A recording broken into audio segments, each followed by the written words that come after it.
Olá, boa tarde, amigos telespectadores da TV Cultura Litoral. Começa agora uma nova edição do Opinião, que recebe hoje, nesta terça-feira, dia 8 de abril, com muito prazer, o colega jornalista Pedro Mota Cortella e o nosso comentarista, o advogado Roberto Mohamed Amin Júnior. Boa tarde, Pedro. Um prazer recebê-lo aqui mais uma vez. Boa tarde, Chico. Prazer estar aqui com vocês de novo. Muito bem. Roberto, boa tarde. Boa tarde. Tudo bem? Vamos agora, senhores, para o primeiro VT do programa, que mostra o presidente Lula comentando o tarifaço de Donald Trump em uma solenidade. Vamos ver, por favor. O presidente visitou o Centro de Logística do Mercado Livre, a maior empresa de comércio eletrônico da América Latina, acompanhado do vice-presidente sênior da empresa, Fernando Yunes. A companhia anunciou um investimento de 34 bilhões de reais para este ano no país. Em discurso, Lula defendeu a economia brasileira, que, segundo ele, está gerando emprego e renda, e disse que as reservas cambiais do país podem minimizar os efeitos do tarifaço de Donald Trump. Nós, pela primeira vez, fizemos uma reserva de 370 bilhões de dólares, o que figura esse país até hoje contra qualquer crise, mesmo o presidente Trump falando o que ele quer falar, o Brasil está seguro porque nós temos um colchão de 350 bilhões de dólares que dá ao Brasil e ao Fernando Haddad uma certa tranquilidade. Já o ministro da Fazenda, Fernando Haddad, disse que é preciso cobrar o Congresso a aprovação do projeto de isenção do imposto de renda para quem ganha até 5 salários mínimos. E é importante você falar com o deputado, com a deputada, com o senador, senadora, em quem você votou, em quem você confia.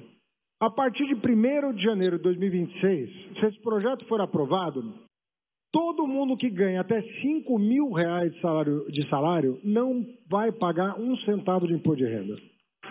1 centavo. E quem ganha de 5 a 7 mil vai pagar menos do que paga hoje. Isso pode representar, ao final do ano, um 14º salário. Muito bem, está o VT. Parece que no discurso está tudo lindo, maravilhoso. 14º salário, etc., né? Colchão que nós temos de reserva, mas que não consegue reduzir o preço dos alimentos. A inflação dos alimentos continua alta, basta ir ao supermercado e à feira para verificar como estão as coisas. Pedro Cortella. Chico, eu não gosto muito dessa visão em relação ao que está acontecendo nos Estados Unidos e no mundo, a partir do tarifaço do Trump, de que isso pode ser bom para o Brasil. Eu não vejo dessa forma, assim, eu não acho que uma recessão global, como se denuncia aí, como se ameaça nos próximos meses ou ano, pode ser de alguma forma boa para o Brasil, mesmo que a gente encontre alguma forma de negociação com os Estados Unidos e com outros países, que a gente busque por uma coalizão, por rotas alternativas, enfim, uma aproximação da China. Nada do que vem dessas medidas do Trump me parecem boas para o mundo, para a humanidade como um todo, e muito menos para os Estados Unidos e para os americanos. Eu estava estudando e existe sim uma lógica muito difícil de entender no longo, médio prazo do que o Trump está fazendo, né? A partir do momento em que ele anuncia essas tarifas, isso faz parte da forma dele trabalhar, né? Que é você colocar ali um argumento absurdo, uma taxa absurda, para forçar negociação. Só que esse é só o primeiro momento. Então, o caos das tarifas é um primeiro momento de um plano maior dos assessores dele que levam, na cabeça deles, a uma reindustrialização dos Estados Unidos. Ou seja, agora eles querem voltar a ter o poder industrial que uma vez esteve, só que essas medidas, todo esse plano, tira do governo norte-americano a posição histórica que ele sempre teve, né? Se a economia global hoje é assim, se os Estados Unidos se estabeleceu como o maior mercado consumidor, como o líder do mundo, líder do livre mercado, essas condições, tudo isso foi construído no último século pelos Estados Unidos. Se hoje nós temos o dólar como a moeda padrão ali do mundo, isso foi imposto aos outros países por negociações norte-americanas. E agora chega um presidente que vai ter 4 anos de mandato, se ele não conseguir,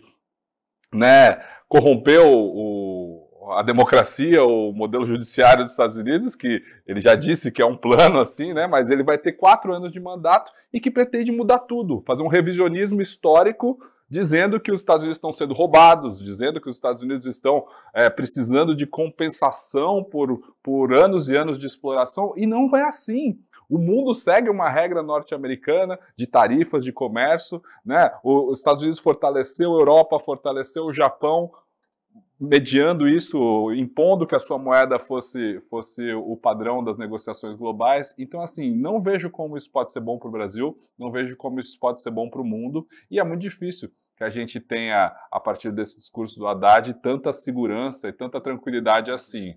Né? E há risco de um colapso econômico, inclusive nos Estados Unidos, diante de todas essas medidas. O próprio Elon Musk já anda criticando, não sei se vocês observaram, fazendo críticas às tarifas, ao excessivo, etc. É porque ele deu um tiro no pé. O problema do Elon Musk é isso, né? A fortuna dele diminuiu um pouquinho. Todas as empresas, as Big Techs, as 4 que estavam na posse, perderam dinheiro. As ações desvalorizaram. 1 trilhão. Por quê? Porque elas perderam confiança. O mercado é baseado principalmente em confiança. A gente precisa lembrar de algumas coisas. Eu vou começar pelo próprio local onde o Lula fez o discurso, que foi na sede, no Centro de Distribuição Central do Mercado Livre. Existem 4 empresas hoje no Brasil que fazem com que os Correios percam o sentido de existirem. Correio era estratégico, era assunto de segurança nacional em 1920, quando o Correio Aeronacional foi criado. Hoje não é mais. Em nenhum lugar do mundo ele é privado. Talvez só na Inglaterra ele é público. E aí você tem Mercado Livre, Amazon, DHL e UPS em condições de suprir o território nacional inteiro no lugar dos Correios. E aí vai ter sempre, porque o petista, o cara do PSOL, não, mas e aí ele vai querer entregar na Amazônia? Vai, ele vai receber subsídio para isso. Eu acho que ele vai. Ou se alguém acha que é fácil entregar carta no pântano da Louisiana. Tem até uma história em quadrinho que é baseada lá, que é o monstro do pântano. Não dá nem para andar lá, é só helicóptero e eles vão. Então é preciso entender que o problema do Lula é que ele vive aquele anacronismo, aquele paradoxo de tenho que defender o discurso dos anos 70 e tenho que falar com essa geração nova que não consegue entender isso, claro. Porque esta geração não é do tempo do Correio. Muito pelo contrário, quando eles leem Correio no jornal, é escândalo, roubalheira, meter a mão no fundo de pensão do Correio. Fizeram o diabo com eles. O Correio é um ninho de corrupção, e não vamos esquecer que o mensalão começa por uma denúncia de um diretor dos Correios pegando propina. Exatamente. Então, esse anacronismo que o Lula corre nele, sai, corre, reflete no discurso que ele fez, que é absurdo. Eu falo aqui, nós temos excesso de reservas cambiais. Para que você tenha uma ideia, a gente precisaria ter em torno de 150 bilhões, nós temos quase 400 bilhões de dólares em reserva. Por isso que vai ter dinheiro para o Correio, em propaganda. Que são intocáveis. Que são intocáveis. Outra coisa, a fiscalização alfandegária. Os terminais do Porto de Santos são privados. Sim. São todos alfandegados. Então isso também não é problema para a manutenção do Correio. Só que ele é um sorvedor de dinheiro que podia acabar. Parar de uma hora para outra. Era só extinguir os Correios. Não precisa, essa história de privatizar, você vai... Desculpem. Privatizar o quê? Você extingue o Correio. Porque se o Correio for privatizado, se virar monopólio é um absurdo. E sem monopólio, quem vai pagar pelo Correio? E mais que isso, hoje a função principal do Correio, muitas vezes, é justamente ser o ponto de apoio ao e-commerce. Ao comércio, porque você vai fazer uma troca, você vai fazer uma devolução, você usa a logística do Correio, você usa o selo ali do Sedex, né? E aí a coisa mais chata é justamente você ter que ir até a agência. Mas é claro, em outros lugares, o próprio Mercado Livre, esses outros players, têm a capacidade de fazer a retirada na sua casa, de fazer as coisas. Então o Correio... O Correio até tem. O Correio até faz isso. Até faz também, exatamente. Mas ele é ruim. Por isso que o Mercado Livre e a Amazon, que usavam o Correio, pararam. Sim. E começaram a montar sua própria logística. A Amazon trabalhava muito com a DHL E aí depois ela percebeu que gastava muito com a DHL. E aí ela começou a montar o próprio centro de distribuição dela, E comprando carro, automóvel. Ela gera emprego com isso. E aí, claro, nessas alternativas, não precisa ser a loja do correio que você vai deixar para troca ali. Pode ter outro dia eu fui fazer isso com uma troca de um brinquedo que eu comprei para minha filha e eles mandaram ir numa loja uma pet store, uma pet qualquer, assim. Que tem a ver, né? Nada, mas é um ponto de coleta do Mercado Livre, é um ponto de coleta da Amazon. Então, assim, isso estava em algum momento centralizado ao correio. Nem isso está valendo a pena. Mas o ministro Sidônio Palmeira está destinando 800 milhões de reais para investimentos na propaganda do correio. Agora, tem uma coisa aí que o Haddad fala e que eu acho é viver fora da realidade. O Lula está o tempo todo falando, você vê que o Haddad não fala de contrapartida brasileira na questão do tarifaço. O tarifaço do Trump é uma loucura em si. Ele está destruindo a credibilidade americana. É isso que ninguém. Hoje o editorial da Folha de São Paulo era justamente sobre isso. O que ele está fazendo é irremediável. Por quê? Porque o resto do mundo está perdendo a confiança nos Estados Unidos, que sempre foram um porto seguro das relações comerciais. Tem um economista, me fugiu o nome dele agora, japonês, que a gente está querendo trazer aqui. Foi um cara que teve preso por causa da empresa dele, tá? Mas o cara é um gênio, ele acho que foi um dos pouquíssimos. Você vê, na Americanas ninguém foi preso, o coitado do japonês foi. E ele fala, os Estados Unidos querem que o mundo continue usando o dólar, só que, justamente, espalhar o dólar pelo mundo, para isso acontecer, os Estados Unidos têm que ter déficit, porque quando ele tem déficit, ele está mandando dólar para fora.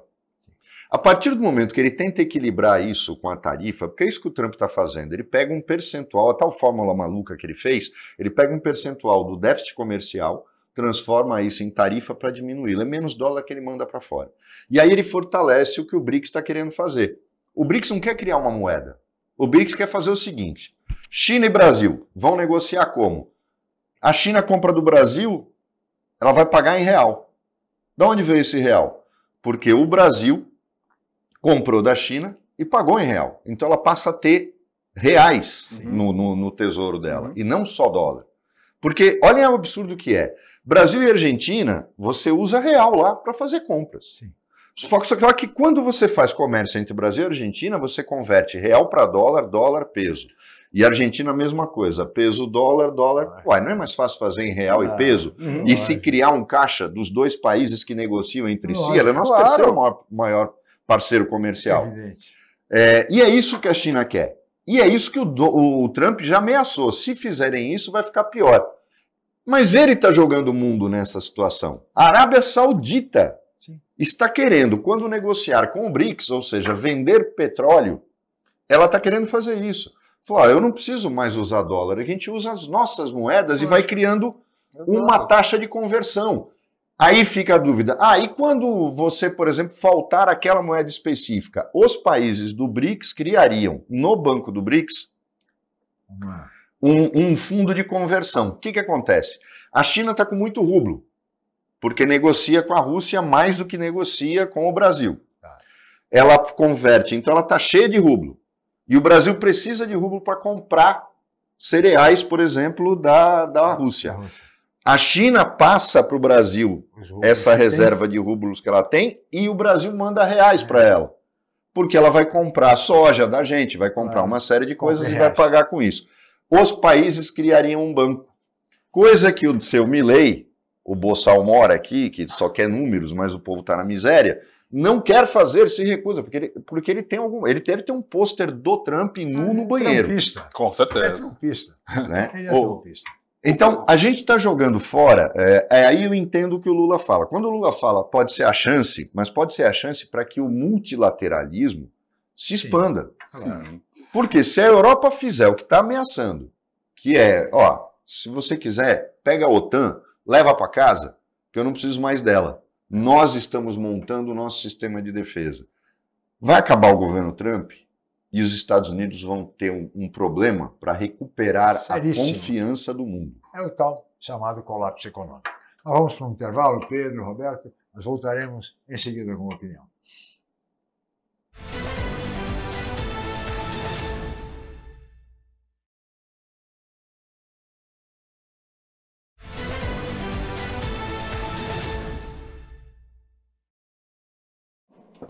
Muito bem, estamos de volta com a opinião e agora vamos para o último bloco do programa de hoje, desta terça-feira, 8 de abril, e que recebe o colega jornalista Pedro Mota Cortella e o nosso advogado, comentarista Roberto Mohamed Amin Júnior. E agora, senhores, tem um VT com uma reunião onde o presidente da Câmara dos Deputados, Hugo Mota, fala sobre o projeto da anistia, dizendo que não é a única pauta do Brasil. Vamos ver. A declaração do presidente da Câmara foi durante um evento na Associação Comercial de São Paulo. Hugo Mota comentou a obstrução de pautas promovida pelo Partido Liberal, o PL, para forçar a votação da pauta da anistia aos envolvidos nos atos de 8 de janeiro. A própria obstrução também é regimental, nós temos que respeitar, é um instrumento legislativo que eu penso que nós temos que ter para esse momento que o Brasil vive, é defender a pacificação nacional. Segundo ele, a anistia é um tema muito delicado e deve ser tratado com cautela. Então eu defendo 2 pontos. O primeiro é a sensibilidade para corrigir algum exagero que vem acontecendo com relação a quem não merece receber uma punição. Acho que essa sensibilidade é necessária, ela toca a todos nós. E a responsabilidade de poder, na solução desse problema, que é sensível, que é justo, nós não aumentarmos uma crise institucional que nós já estamos vivendo. O presidente da Câmara disse também que essa crise institucional deve ser enfrentada por todos os envolvidos, mas que o Congresso tem outras pautas importantes. E essa não é a pauta única do Brasil. Não vamos jamais ficar restritos a um só tema, por mais relevante e importante que seja. Vamos levar sempre essa decisão para o colegiado. Vamos conversar com o Senado Federal, que faz parte dessa solução também. A agenda da Câmara precisa ser sintonizada com o Senado, principalmente nesse assunto, e poder conversar com o próprio Poder Judiciário, com o Poder Executivo, para que uma solução de pacificação possa ser dada. Fala em crise institucional, o presidente da Câmara dos Deputados, que o Brasil estaria vivendo, por isso fala em pacificação. O discurso do político, pessoa político, ele tem sempre que fazer esses panos quentes, assim, mas o que os deputados fizeram, bloqueando a pauta, impedindo que o trabalho seja feito na Câmara dos Deputados, é parecido com o que foi feito em 8 de janeiro. É parecido.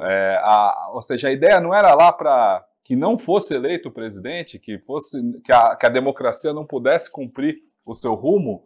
É curioso, porque em algum momento do passado, a galera que estava lá protestando, ou os que pedem hoje a anistia, diziam que os protestos deles eram conhecidos por serem pacíficos, por não ter quebra-quebra, por não ter o que a gente viu no 8 de janeiro. E essa questão se inverteu, né? Ou seja, o mundo está tão de ponta cabeça, Chico, que a gente vê os deputados da direita, os patriotas, as pessoas que hoje pedem anistia, defendendo que baderneiros, pessoas que foram lá, que quebraram o patrimônio público, vândalos, e que tiveram isso feito com câmera, transmitiram online. Não é só pintar a estátua, né? Passar batom na estátua não é o crime. Né? As pessoas estavam lá pedindo uma intervenção militar, impedindo que o Brasil cumprisse o seu rumo democrático com o governo que foi eleito pela maioria. E agora existe esse pedido, essa mobilização dos deputados impedindo. Alguém chega aqui no meio do programa e fala, não vai ter jornal. Enquanto vocês não falarem sobre isso, não vai ter jornal. Ou seja, eu sei que isso é um recurso. O Hugo Mota falou ali que temos que respeitar isso como um recurso da democracia. Não vejo como esse é um recurso efetivo que a gente deveria respeitar, porque é muito próximo, né? E eu achei muito curioso, porque realmente 8 governadores estiveram lá, 4 na Avenida Paulista. 4 na Avenida Paulista, abraçados ao Bolsonaro, governadores eleitos também pela maioria, pedindo, né, algo, defendendo um ato fora da lei, defendendo vândalos.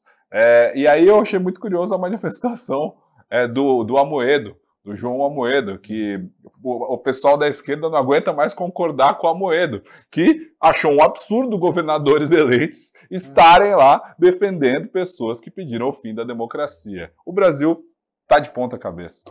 Roberto Mohamed. Olha, tem umas Temos coisas que uma são muito foto aqui engraçadas. mostrando todos os governadores reunidos, viu? E são os caras que dizem que são bem...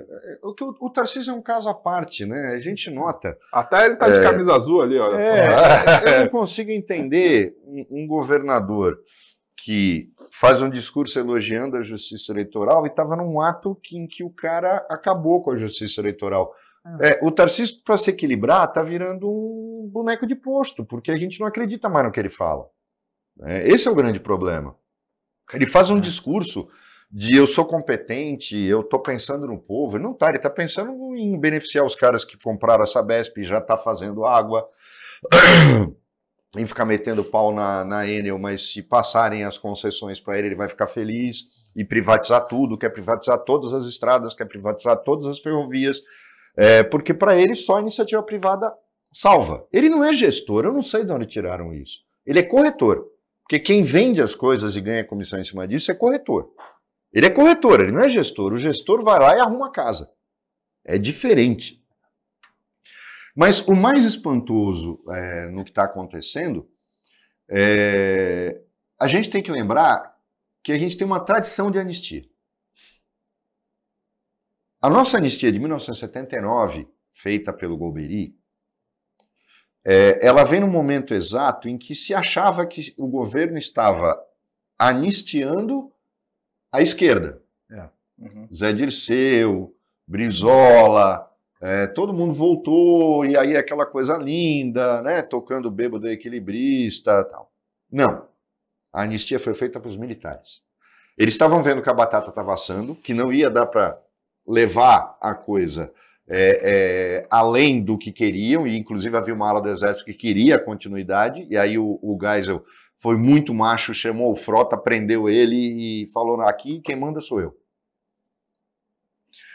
Mas a anistia é histórica, por quê? Nós ao lado da Espanha, Sim. que anistiou todos os crimes cometidos na ditadura do Franco, quando ela acabou, ao contrário do Chile e da Argentina, que passaram a limpo as suas ditaduras, e olha que o Chile é um país dividido, Sim. porque até hoje metade da população acha que o Pinochet foi um cara legal. Mas lá eles passaram a limpo a ditadura, e a Argentina fez isso de modo exemplar. Sim. Hoje tem um débil mental na presidência que fica falando, endeusando o regime, mas isso acabou. Só que o Brasil, por exemplo, um clube militar que celebra 31 de março tinha que ser punido de alguma maneira. No entanto, apesar que militar de pijama e nada é a mesma coisa, é que nem juiz aposentado. Mas fizeram uma celebração. Esses caras vivem no mundo da lua, mas a gente tem uma tradição de fazer isso. O que se varreu ampla, geral e o que se varreu para o tapete foi o Brilhante Ustra, Brigadeiro Bonier, esses assassinos, covardes, safados, que foram os caras beneficiários da anistia. Não foi o pessoal da esquerda, porque eles iam voltar de qualquer maneira. E a falta de memória do nosso país. Lógico. Quando você vai em Buenos Aires, você vai ao museu, que foi fruto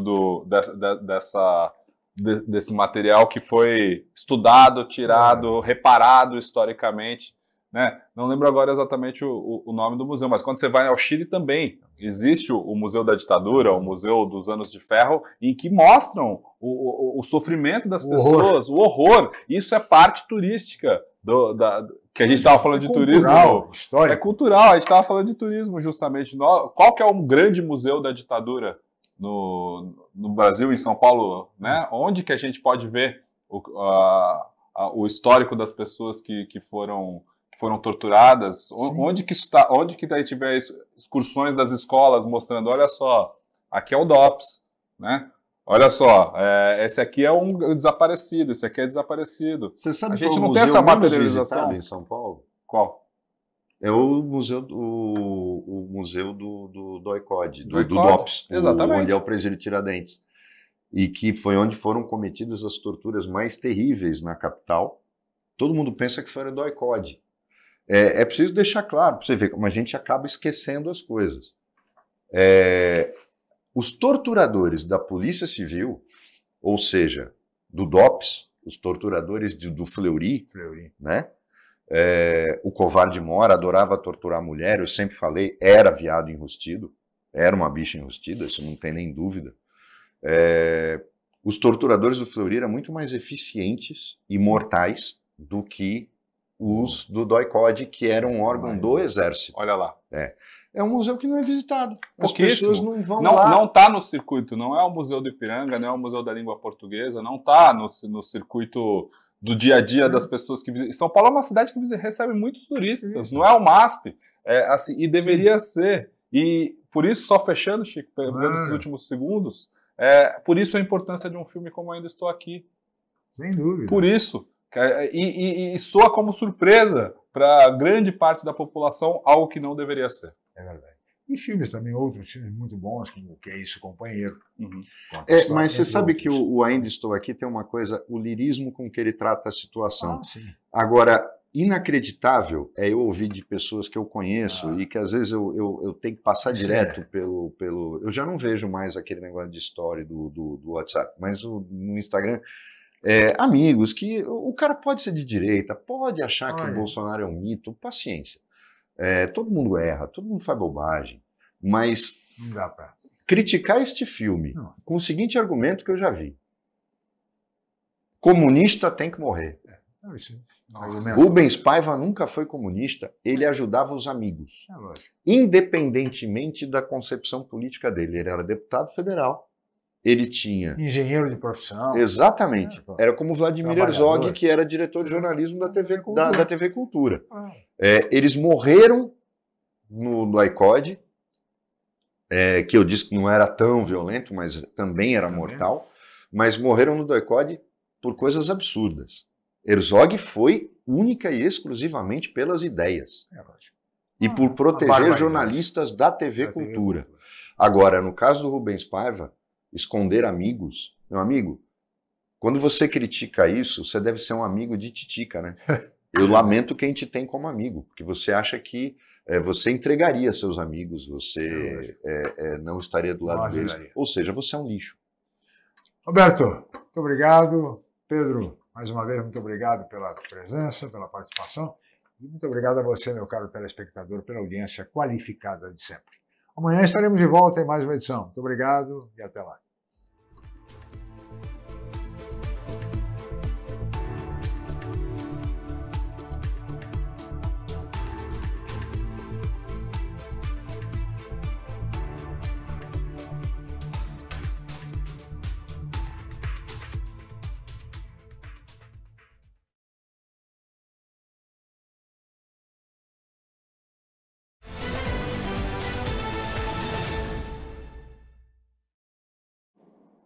Muito bem, estamos de volta com a opinião desta terça-feira, 8 de abril, e hoje recebendo o colega jornalista Pedro Mota Cortella e o nosso comentarista, o advogado Roberto Mohamed.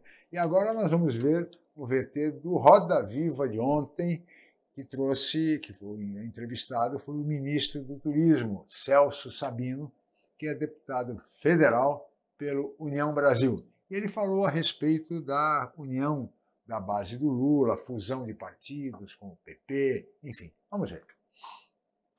Pedro, os dirigentes do nosso partido têm dialogado na direção da federação entre o PP e o União Brasil. Entendo que essa é uma tendência da política nacional, a unificação e a fusão de partidos em federação ou diretamente em fusão. Falei há pouco, penso que após a eleição de 2030 nós vamos voltar a ter 8, 9, talvez no máximo 10 partidos no Brasil. União Brasil e PP saem na frente já nessa discussão de federação, porque são dois grandes partidos que vão se juntar. No momento oportuno e no momento adequado para se discutir a eleição de 2026, se União Brasil vai caminhar efetivamente como o nosso grupo defende, com o presidente Lula, se União Brasil vai lançar um candidato próprio, se União Brasil vai liberar os seus estados da federação para tomarem o seu posicionamento em relação à majoritária nacional. Nesse momento oportuno, o nosso grupo dentro do partido, que não é formado só por mim, nós temos diversas lideranças que defendem esse posicionamento, vai entrar em campo, vai se manifestar e vai mostrar às demais lideranças, ao colegiado de membros da executiva do partido, ao colegiado de membros da executiva dessa federação, de que o melhor para a democracia, o melhor para o republicanismo, o melhor para o progressismo no nosso Brasil e, sobretudo, o melhor para o povo brasileiro é seguir no caminho que a gente vem seguindo até aqui. Muito bem, fica aí, portanto, o recado do ministro de que a União Brasil vai apoiar o presidente Lula na reeleição, na hipótese de Lula disputar a reeleição. deixando de lado o candidato do partido, pelo menos, que se apresentou como provável candidato, que é o governador de Goiás, Ronaldo Caiado, que lançou, inclusive, a sua candidatura, pré-candidatura, né, à presidência da República, mas que não contou com a participação do ministro Celso Sabino e de outras lideranças do União Brasil. Teve uma coisa que ele falou em relação à eleição e ele tem razão.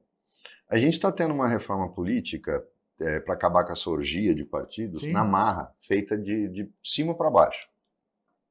Porque passou a ser interessante, num determinado momento era interessante que um monte de partidos que aí alugavam horário eleitoral e tal. Quando o horário eleitoral começou a ser retirado desses partidos nanicos, eles não tinham mais o que vender.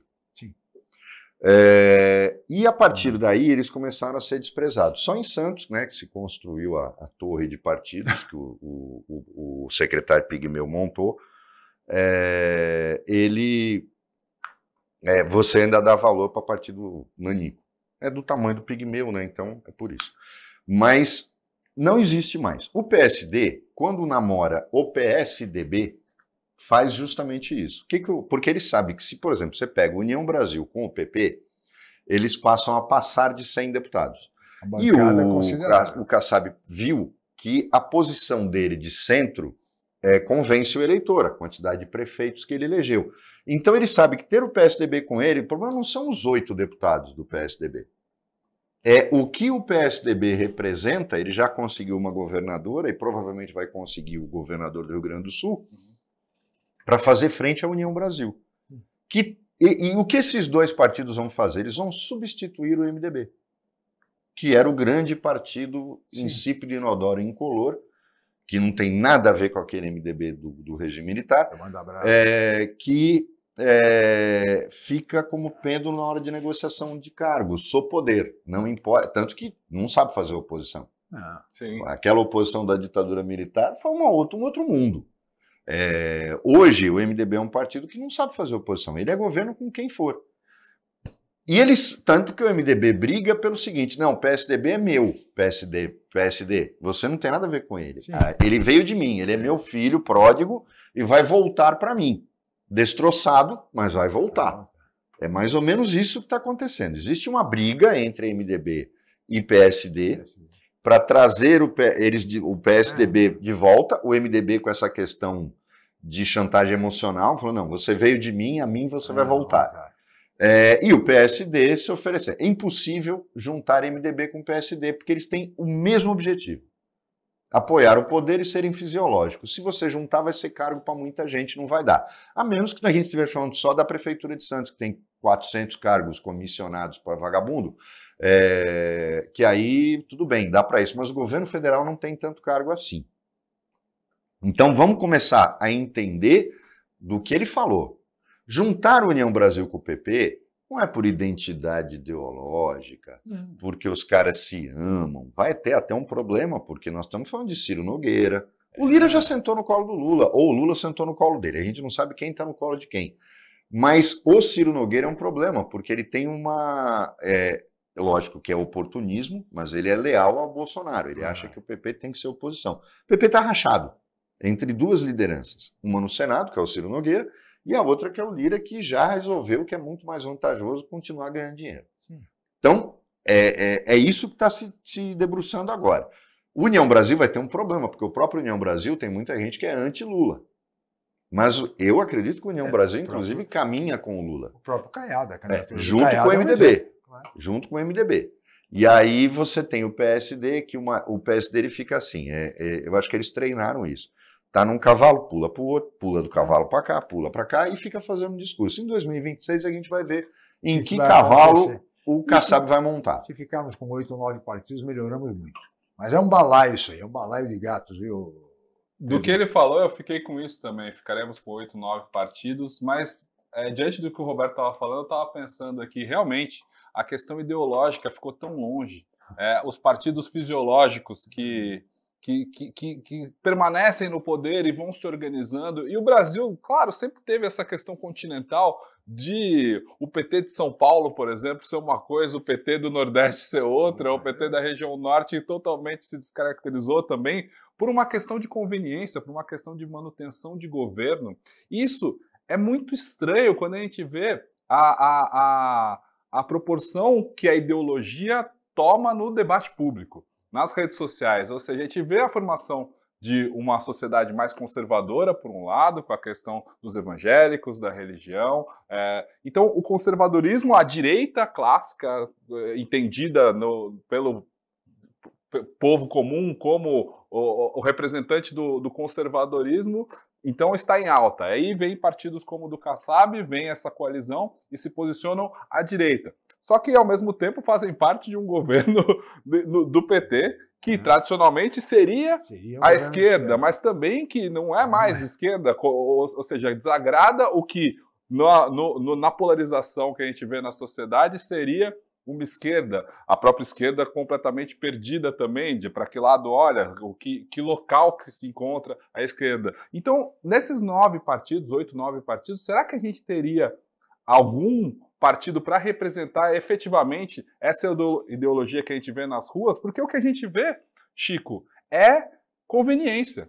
É assim, o discurso está mais para a direita, agora está mais conservador, não importa o histórico do cara, não importa se ele foi contra a ditadura, se ele estava na direta já gritando, hoje ele vai se posicionar como alguém conservador de direita, temente a Deus e o que for, né?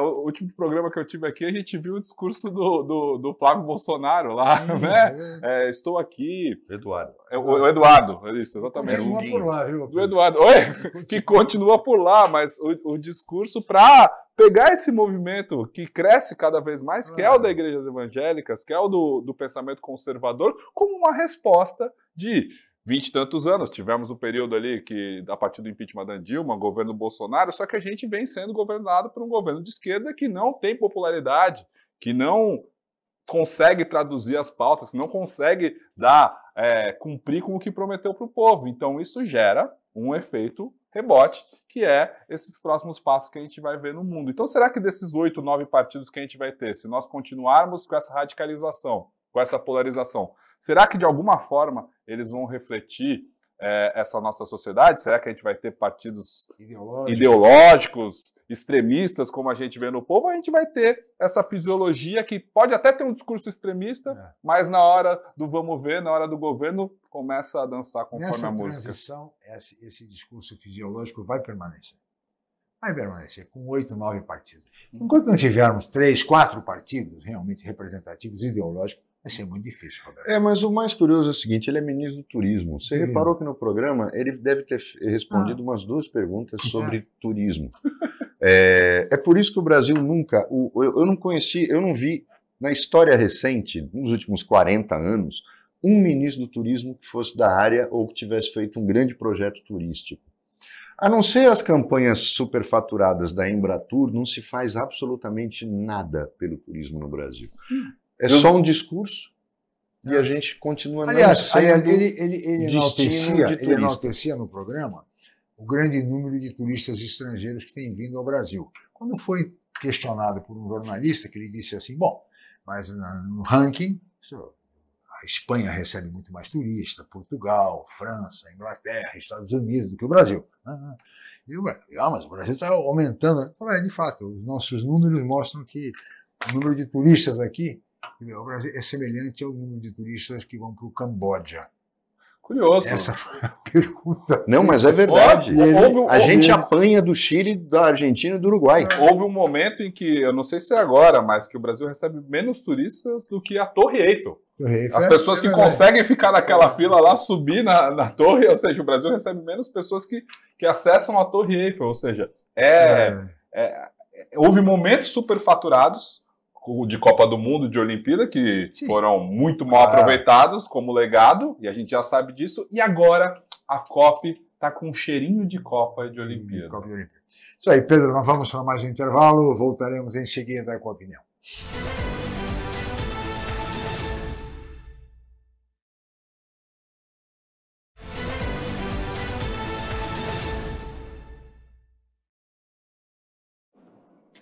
Muito bem, estamos de volta com a opinião desta terça-feira, 8 de abril, e hoje recebendo com muito prazer o colega jornalista Pedro Mota Cortella e o comentarista do programa, o advogado Roberto Mohamed. E vamos ver agora, senhores, vamos ver que onde o presidente, fica claro que o presidente do Senado, Davi Alcolumbre, interessadíssimo no petróleo da margem equatorial e mais interessado ainda em nomear os novos dirigentes da ANEEL e da ANP. Vamos ver. O presidente do Senado, Davi Alcolumbre, articula para emplacar aliados em cargos estratégicos. Ele mira posições na Agência Nacional do Petróleo e na Agência Nacional de Energia Elétrica. Esses órgãos terão papel fundamental na regulação da margem equatorial, área promissora para a exploração de petróleo e gás. Mas o ministro Alexandre Silveira resiste às investidas de Alcolumbre. Ele defende que as indicações sejam técnicas e alinhadas às diretrizes do ministério. Essa disputa escalou, causando desconforto no Palácio do Planalto. O presidente Lula tem sido informado sobre o impasse. Ele tenta costurar um acordo que atenda aos interesses de ambos os lados, sem comprometer a governabilidade. A preocupação é que o conflito afete o apoio do Planalto em votações importantes no Congresso. Por trás da disputa entre Alcolumbre e Silveira está o controle sobre uma das principais apostas do governo na área de energia, a margem equatorial. A região abrange 5 bacias sedimentares, do Amapá ao Rio Grande do Norte, e pode colocar o Brasil entre os maiores produtores mundiais de petróleo. Por isso, o comando das agências reguladoras, como a ANP e a ANEEL, ganhou ainda mais peso. Pois é, a briga aí feia, hein? Briga grande aí entre Davi Alcolumbre e Alexandre Silveira, que é ligado ao ex-ministro Gilberto Kassab, senhores. Como resolver esse impasse aí? Será que o presidente Lula vai conceder ao presidente Davi Alcolumbre a nomeação para esses cargos estratégicos? É curioso a política, como algumas pautas surgem de repente, no interesse da pauta do Senado. Conveniência, né? Impressionante, cara, que curioso, né? Que de repente Davi Alcolumbre tenha tanto interesse assim na margem equatorial da exploração de petróleo, com cargos que podem ser de confiança dele. E aí a gente é surpreendido com uma notícia dessas, né? Surpreendido, entre aspas, com uma briga do governo para cargos de confiança em posições estratégicas, diante de uma especulação ainda de petróleo, ainda sob territórios, né, de exploração petroleira. Sem falar na resistência do IBAMA, hein? Que é mais um complicador nessa história. Exatamente. Eu acho que é curioso, eu fico impressionado como essas pautas surgem, porque qual que é o real interesse de Davi Alcolumbre? Qual que é... Por que entrar nessa discussão agora? A gente tem aí alguns anos ainda de importância para reservas do petróleo. Claro. O Brasil já viveu vários ciclos em que era prometido que seríamos o maior exportador, e acabou se quebrando a cara em quase todos ali, né? Sempre quando a gente misturou esses interesses com a política ou com uma especulação excessiva, o que a gente viu foi corrupção, a gente viu promessas, obras faraônicas que eventualmente não deram o retorno prometido. Então, por que a gente tolera, como sociedade? Pois é. Por que a gente tolera que esse tipo de coisa ainda seja discutida por pessoas que têm interesses em colocar aliados em posições? Qual que é esse real interesse? Você sabe, Chico? Não sei. O que o presidente do Senado, que tem pautas ali... É o poder financeiro, ou seja, político. Exatamente. Roberto sabe. Nesse ponto específico, o Alcolumbre tem um objetivo claro, né? Ele é senador pelo Amapá. Uhum. Sim. E ele quer ser o governador do Amapá. O Amapá é um estado onde não tem estrutura nenhuma. Era um território federal na época que eles existiam. Tem 1/3 do estado é reserva indígena, que foi aquele exagero do Lula nos 2 primeiros governos. E aí ele tem um objetivo claro. Se ele tiver poder em relação a isso, com a riqueza que vai ser gerada e os royalties que o Amapá vai receber, ele assume um governo do estado de um estado milionário. Olha só. Tá poder. Ele está planejado, os caras planejam a coisa lá. E esse impasse, na verdade, é um conflito União Brasil-PSD. O Alexandre Silveira é do PSD, leia-se Kassab, e União Brasil, que é o grande... O que são esses dois partidos? A gente vai poder ver quando a gente for falar do Roda Viva de ontem. A provável fusão entre União Brasil e PP. União Brasil e o PSD, eles brigam pelo protagonismo do centro-direita, ou chamada direita democrática. Tem gente que fala centro-democrático, mas eles não são centro, eles são direita. Embora o Kassab de qualquer coisa, né? O que der, ele vai. O Kassab é aquele cara que se tiver que comer comida vegana, come, numa churrascada, ele vai. Ele não tem problema com nada. O Kassab põe a roupa necessária para o evento do dia. Tudo pelo poder. Tudo pelo poder. E é o maior negociador que a gente já viu na política brasileira depois do Tancredo Neves, daquela turma dos anos 70 e 60, mas ele é um articulador, assim, inacreditável. Habilíssimo. Um cara que não existia na política até que o Serra o colocou como vice e ele assumiu a prefeitura de São Paulo. Mas esse é o conflito. Ninguém está preocupado com o meio ambiente, ninguém está preocupado com a Amazônia, eles estão preocupados com o poder. O Alexandre Silveira quer técnica, nomeações técnicas, mas é óbvio, nomeações técnicas que passem por mim e sejam do PSD. É isso que ele quer. E que técnica é o cacete. Ninguém faz... as agências foram criadas para isso, mas nenhuma delas é assim. Essas agências... Basta ver o que a ANEEL faz. Tem que ser investigado. Fechando os olhos para a Enel, fechando os olhos para tudo que acontece no setor elétrico. É uma agência venal, é uma agência corrupta, como é a ANP também. Se quisessem acabar com essas redes de pós de gasolina que está na mão do crime organizado, já não tinham acabado? Claro que acabavam. Eles adulteram o combustível... tem esquema de sonegação de CMS, e além de lavar dinheiro. Então, elas já não são políticas, não vão ser nunca. Quando nasceram para o governo Fernando Henrique, as primeiras nomeações foram, depois foi um desastre. Então isso não vai acontecer. O Davi Alcolumbre, e eu acho que ele vai ganhar a queda de braço, por um motivo muito simples. Mesmo que o Hugo Mota não conseguisse segurar o PL da anistia, ele tem que depois ser votado pelo Senado. Claro. E o Davi Alcolumbre não vai botar em pauta. Ele já deixou isso claro. Ele é aliado total do Lula, do governo Lula. E, portanto, quer nomear os dirigentes das agências e vai conseguir. Vai conseguir, porque o Davi é essencial para o governo Lula em relação às pautas que estão em discussão no Senado. E não vamos esquecer que o Senado não vota só leis. Esse é o papel da Câmara. O da Câmara é apenas esse, né? Roubar dinheiro público, fazendo as emendas PIX e votar leis. O Senado tem um outro papel. O Senado é um tribunal constitucional, para quem não sabe. É no Senado que se dá o impeachment dos ministros do Supremo Tribunal Federal. Sim. É no Senado que você processa o impeachment ou dá voto de desconfiança para os ministros. Ele existe no Brasil. Tem gente que pensa que isso é só no parlamentarismo. O Senado pode simplesmente caçar um ministro. O Senado tem autoridade para isso. É o Senado que ratifica acordos internacionais, é o Senado que ratifica a nomeação de senadores, de embaixadores, é o Senado. O Senado tem poderes demais para ter membros com moral de menos. A gente já questionou aqui. São Paulo é um exemplo. Nós nunca, na história deste Estado, tivemos a representação zero, nula, que nós temos hoje no Senado Federal. Nós temos a Mara Gabrilli, um amor de pessoa, mas absolutamente irrelevante no Senado. Nós temos o astronauta, que ninguém sabe onde ele está. Ele pode estar em qualquer lugar. Está voando, porque ele realmente ele nem aparece, ele não tem projeto, ele não tem nada. A não ser vender pacote de turismo para andar de submarino ou voar, ficar sem gravidade em avião. Houve uma época em que ele dava palestra também.